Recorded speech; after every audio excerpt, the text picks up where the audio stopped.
In front of me is Samsung Galaxy A31, and let me show you how to block a number on the following device.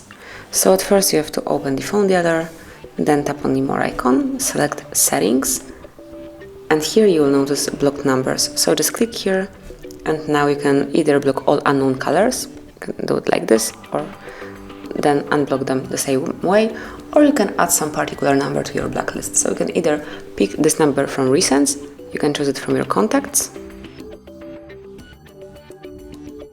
or you can enter it manually. So just tap on plus right here, enter it, and now those numbers are blocked. If you would like to remove some number from your blacklist, just tap on the minus icon, and from now on those numbers will be able to reach you.